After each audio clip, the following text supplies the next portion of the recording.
Саламатсыздарбы, урматтуу достор. Бүгүн мен УКМК башчысы Камчыбек Кыдыршаевич Ташиевке, Бишкек шаарынын мэрі Эмилбек Абдыкадыровго кайрылгым келип турат.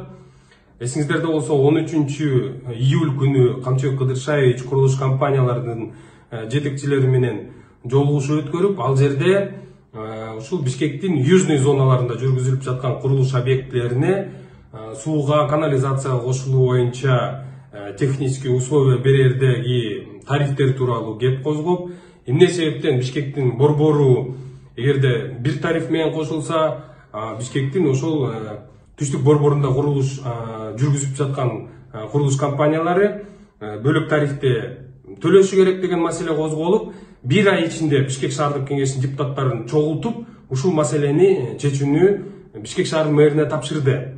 Эми мен кайрыларым төмөнкүчө эле да.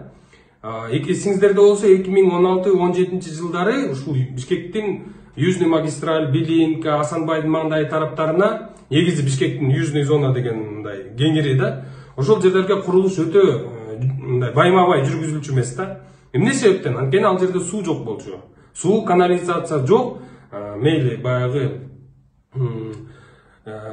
электричествоны тартып алышат экен, калган маселелерди баягы автономный кылып чечсе болот. Бирок ушул суу, канализация жок болгондуктан улам курулуш жүргүзүлбөй, курулуш компаниялары кандай жол менен болсо дагы чечүүнүн жолун издешкен. Азыркы мындай маалыматка ылайык 30дан ашык курулуш компаниясынын жер тилкелери болгон. Анан ошол учурда баягы Бишкек шаардык мэриясы бул маселени чечүү жолун таап, ал ЭБРРден кредит алууну максат кылып көздөшкөн. Ошентип 8 декабрь күнү 2015 жылы Бишкек шаардык кеңеш ушул кредитти алууну баягы утверждать этип берген да, бекитип берген. 8 миллион евро кредит, 8 миллион евро грант болуп ЭБРРден берилмек. Анан эми баягы ошол Бишкек шаардык кеңешинин чечиминде кредитти жабуу каржы булагы катары курулуш компаниялардын тек условиясында баягы аларда төлөйт деп так көрсөтүлгөн.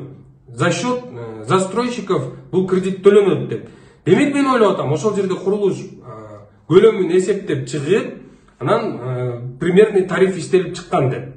2018 жылы 6 февралда Бишкек шаардык кеңеши ошол токтом кабыл алып, ошол жерде тарифти бекитишкен. Ал тарифте кандай өлчөмдөрдө төлөнөт деп бардыгы көрсөтүлүп, бул каражаттын бардыгы кредит төлөөгө жумшалышы керек деген чечим кабыл алынган. Эми бүгүн биз эмнени көрүп атабыз? Эгерде Камчыбек Кыдыршаевич Бишкек шаардык кеңешине, мэрияга бул маселени кое турган болсо, демек биз сурашыбыз керек. Анда ошол жердеги кредитти ким төлөйт? Ошол жерге киргизилген толук коммуникация, бардык шарттар түзүлдү. Албетте, эгерде мэриянын муниципалитеттин мүмкүнчүлүгү болсо, мэрия өзү төлөп койсо деле туура болмок. Бирок азыр ушундай каражат жоктуктан мен ойлоп атам, бул жерде баягы тартип бузулбашы керек. Источник финансирования эгерде застройщиктер деп определять этилген болсо, биз такташыбыз керек. Ошол 2018 жылы тариф кабыл алынгандан баштап курулуш компаниялары водоканалга канча каражат төгүп беришти сууга кошулууга. Ал каражаттар кредитти жабууга жумшалдыбы же максатсыз башка тармактарга каржыланып кеттиби? Ошол жерге курулуп жаткан объектилерге тех условия ошол именно ошончолук канча талапталган квадратурасына ылайык берилип аттыбы же жеңичинен бөлөкчө расчеттор жүргүзүлүп аттыбы? Буга чейин канча каражат чогулду? Ал каражаттар көлөмү кайда? Кандай? Каяка сарпталып кетти? Кредиттин канча бөлүгү жабылды? Жабыла элек? Льготный период канча болчу? Ошонун баарын тактап туруп, анан кылдаттык менен иликтеп чечим кабыл алыш керек. Бул жерден айта турчу жагдай, кредитти төгө турган ошол источник катары так аныкталган. Демек, эгерде биз бүгүн аларды бошото турган болсок, Бишкек шаарынын бюджетине дагы 8 миллион евролук кредит жүктөлөт. Ошондуктан биз объективдүү болушубуз керек бул жаатта.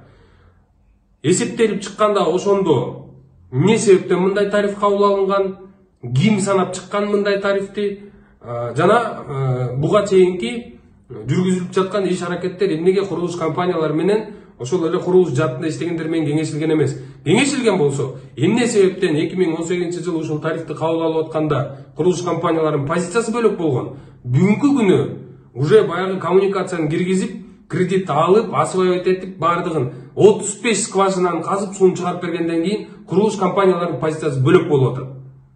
Ушул жерден тыкыр иликтеп анан чечим кабыл алыш керек. Дагы да ушундай финансылык оор учурда бюджетке жалакасын баягы тийгизүүнү рисктерин эсептешибиз керек. Ошондуктан Бишкек шаардык кеңеши, Бишкек шаарынын мэри жөн гана балкоз болуп, тапшырма койсо эле аны аткарат элек деп одураңдай бербей, кичине момундай токтомдоруңарды өзүңөрдүн документтериңерди дагы иреттеп карап чыгыңыздар. Анткени эртеңки күнү ал кредиттин бардыгы ошол эле Бишкек шаарынын тургундары баарыбыздын мойнубузга илинет. Рахмат.